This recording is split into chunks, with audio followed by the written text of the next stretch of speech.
네, 여러분 반갑습니다.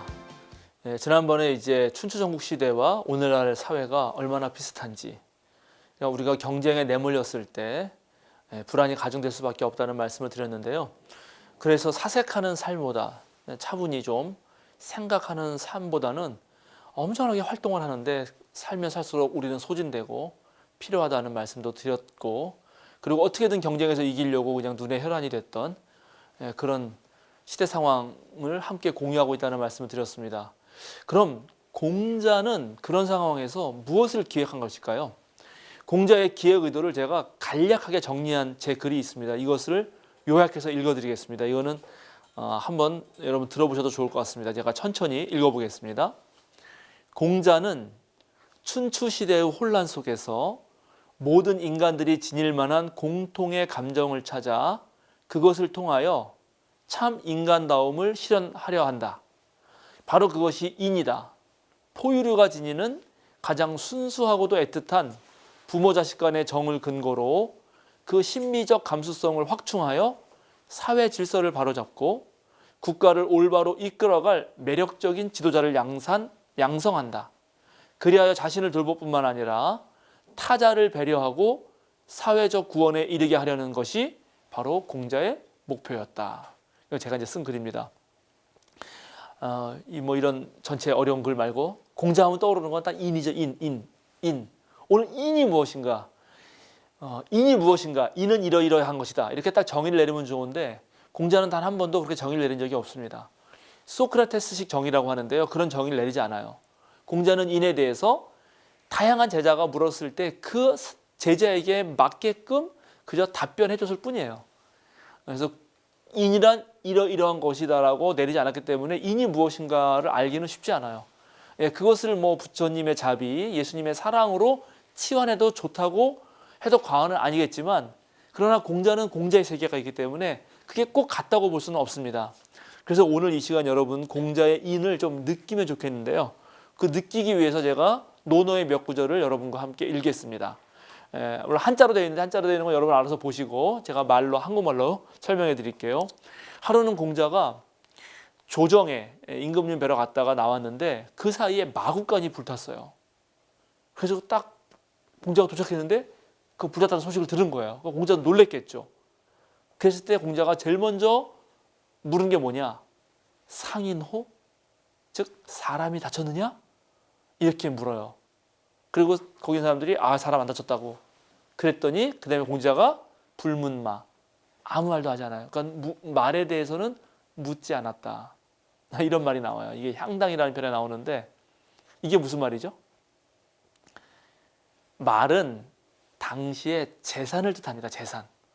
생명의 소중함 이런 걸 경시했다는 얘기가 아니라 공자는 그런 재산 이런 것에 대해서 신경 쓴 게 아니었어요. 가장 먼저 불이 났다 그러니까 혹시 사람이 다쳤나 하는 그런 마음을 가지고 오셨다는 거죠. 또 술이라는 편에는 이런 얘기가 나옵니다.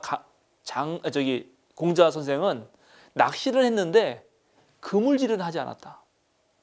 화살로 쏘기는 했지만 화살로 쏠 때도 잠든 새를 잡진 않았다. 이게 무슨 말이에요? 물고기도 한 마리 정도 잡는 거지 그물로 그냥 싸그리 훑어가는 그런 짓 안 한다는 거죠. 옛날에 제가 막 그런 시골에 살다 보면은 그 냇가에서 붕어나 이런 거 잡을 때 그냥 그 불법으로 막 거기다가 무슨 폭탄 같은 거 터뜨리고 막 전기로 막 지져서 물고기 다 떠오르게 해서 확 잡는 그런 사람들이 있었거든요. 그런 매몰찬 감정이 아니었다는 거죠. 그죠? 새를 잡을 때도 새가 날아갈 수 있는 기회를 주는 것이지 밤에 잠자고 있는 새를 걷어가듯이 하진 않았다는 거죠. 공자의 이런 말들 속에서 여러분 공자가 말한 인이 무엇이라는 느낌을 가져보세요. 한번 또 이런 말을 했어요. 공자가 진실로 인에 대해서 마음을 둔다면 그 사람은 절대로 역겨운 짓은 못할 것이다. 그렇죠. 근데 여기서 인은 뭐냐면 인간성이라고 말해도 좋을 것입니다. 진실로 내가 인간다운 그런 양심의 소리, 어떤 인간성에 관심을 둔 사람이 과연 역겨운 짓을 할 수 있을까?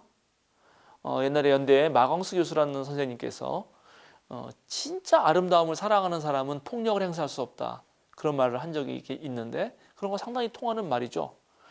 자, 그러고 이제 그 논어의 공자 말은 아니지만 공자 제자인 유자라는 사람의 말에 이런 말이 있습니다.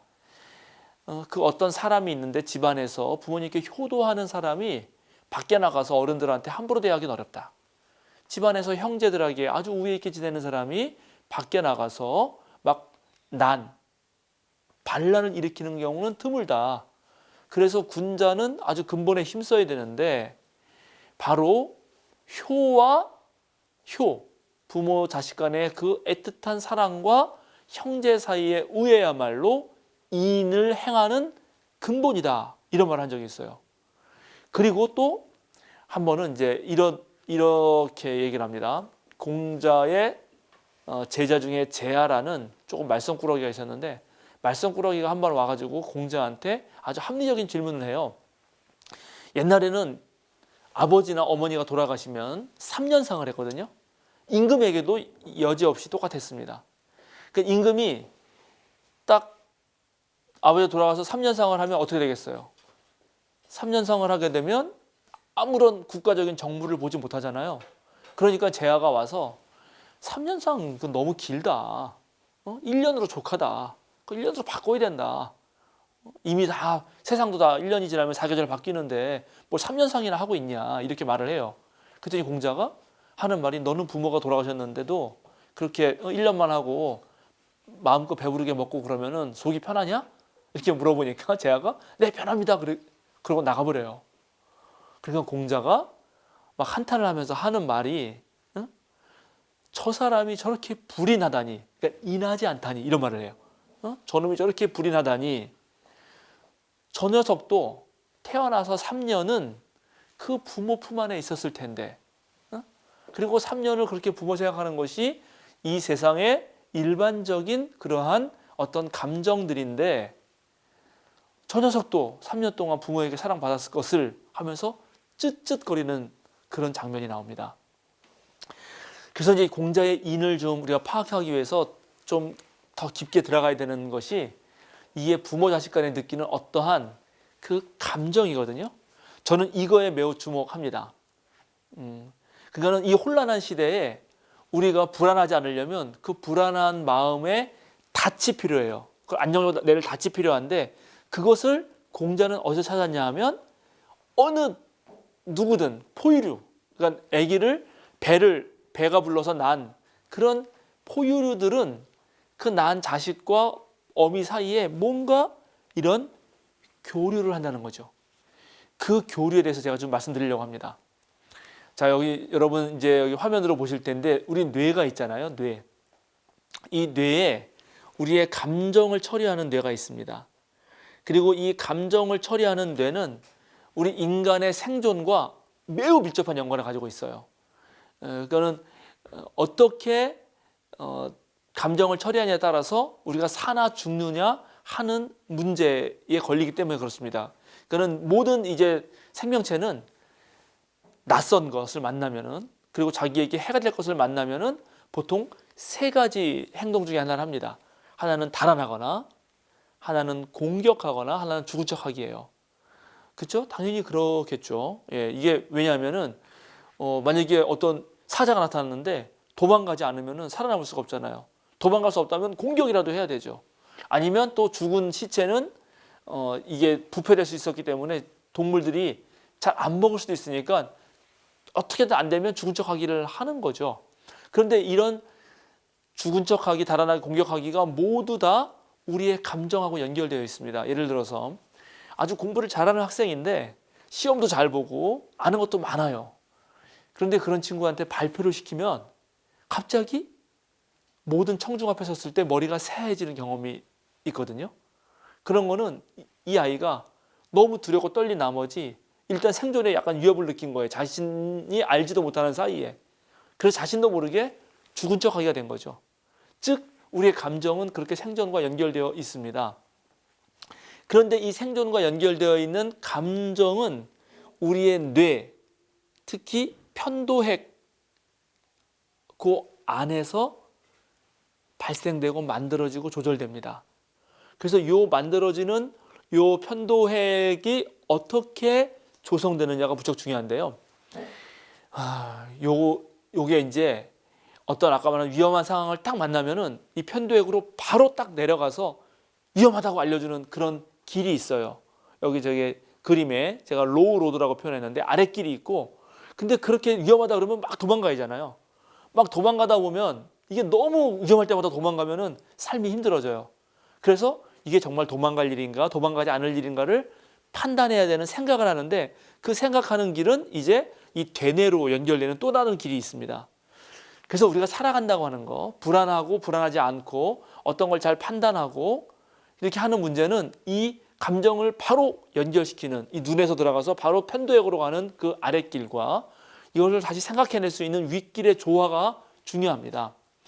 그래서 이런 것과 관련된 이 감정을 만들어낸 뇌, 이게 이제 대뇌 변연계인데, 대뇌 변연계가 언제 만들어져서 딱 가지고 태어나느냐, 그게 바로 아이들이 처음에 태어났을 때입니다. 태어났을 때 아기의 뇌는 400g이에요. 그리고 그 400g이 1년이 됐을 때 1000g이 됩니다. 그 1년 동안의 시간이 무척 중요해요. 그 1년 동안에 이 아이가 어떤 경험을 하느냐에 따라서 이 아이의 평생을 좌지우지하는 그 뇌가 형성되는 것입니다. 그때는 감정만 있거든요. 근데 우리 인간은 아까 말한 대로 그 감정만 가지고, 이 감정뇌, 대뇌 변형계만 가지고 사는 게 아니고 바로 이 대뇌, 생각하는 뇌까지를 가지고 감정에 영향을 미치죠. 즉 윗길이 있단 말이죠. 윗길. 요 윗길이 형성되는 과정 속에 있는 연수가 1년입니다. 그리고 이게 3년이 되면요 완전히 고착화돼요. 그래서 우리가 3살 버릇 80까지 간다, 이런 속담이 있잖아요. 그래서 요 3년의 과정을 잘 보내면 그 아이는 안정애착가로 평생을 살아갈 때 살만하네, 이렇게 느끼면서 살아가는 거거든요. 공자가 왜 재하랑 다툼을 하면서 3년 지상을 강조했는가? 옛날 사람들은 부모가 죽으면 새로운 세계에 태어난다고 생각했고, 그 세계에서 누군가 3년 동안 돌봐줘야 한다고 생각했던 거죠. 3년 상이라는 것은 우리 부모가 나를 3년 동안 돌봐주었듯이 그렇게 해보자는 거였고, 그럴 때 생각했던 공자의 생각에는 바로 그 포유류 사이에 끊을 수 없는 그 사랑의 감정이 있었다는 것입니다. 그리고 그 사랑의 감정을 어떻게 돌봐주느냐가 우리 인류가 살아가는, 인간이 평생을 살아가는 핵심적인 과제가 돼요. 그리고 바로 거기에서부터 소셜 브레인, 사회적 뇌가 완성되는 것입니다. 그래서 주 양육자인 부모가 됐든 조부모가 됐든 누가 됐든 주 양육자가 곧 태어난 아이를 3년 동안 한결같이 민감하게 행동으로 대우해주면 이 아이가 훨씬 더 세상을 낙관적으로, 그리고 어떤 어려움과 고난에 닥쳤을 때 훨씬 더 덜 불안한 아이로 큽니다. 그래서 공자는 바로 그 어릴 때의 부모-자식 관계에서 벌어지는 어떤 감정을 돌보라고 그렇게 인을 얘기했던 것이고, 그 인한 마음으로 곧 정치도 하고 이 사회적 생활도 하도록 기획을 했던 것이죠. 자, 그러면 근데 어릴 때 그런 좋은 부모가 아니어서 내가 조금 그렇게 크지 못했다. 그럼 어떻게 하죠? 그렇지 않은 사람들이 예를 들어서 춘추전국 시대에 황제 자리에 올라갔다. 전쟁에서 사람 죽이고 막 좋아하는 이런 소시오패스나 사이코패스가 왕이 되었다. 어떡하란 말인가? 그래서 공자는 이제 누구나 아주 오래된 훈련과 배움을 통해서, 그리고 사회적 관계에서의 수행을 통해서 매력적인 지도자를 만드는 것에 노력합니다. 애를 씁니다. 이것이 공자의 위대함이었고, 공자가 최초로 그런 중국 문명의 어떤 사립학교 같은 것을 만들어내고 거기서 인재를 배출함으로써 바로 그런 불안에 떠는 인간들을 잘 양육해냈던 것이 공자의 위대함입니다. 다음 시간에는 그럼 공자가 어떻게 이러한 사람들을 양성해냈는지를 여러분하고 나누려고 합니다.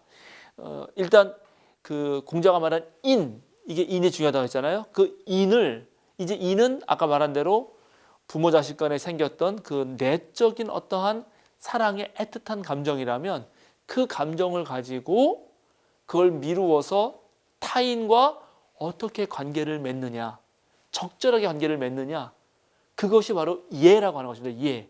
예는 무슨 정해진 규칙을 따라하는 게 아니에요. 내 마음을 있는 그대로 표현을 하더라도 상대방이 기분 나쁘지 않게 몸짓을 어떻게 할 것인가 하는 문제를 고민하는 거예요. 그래서 그 예와 또 그런 인간으로 가는 과정에서의 배움의 중요성, 그리고 그렇게 배웠을 때 생겨난 어떤 매력적 인간으로서의 군자에 대해서 여러분 살펴보도록 하겠습니다. 그러면 다음 시간에 뵙도록 하겠습니다. 감사합니다.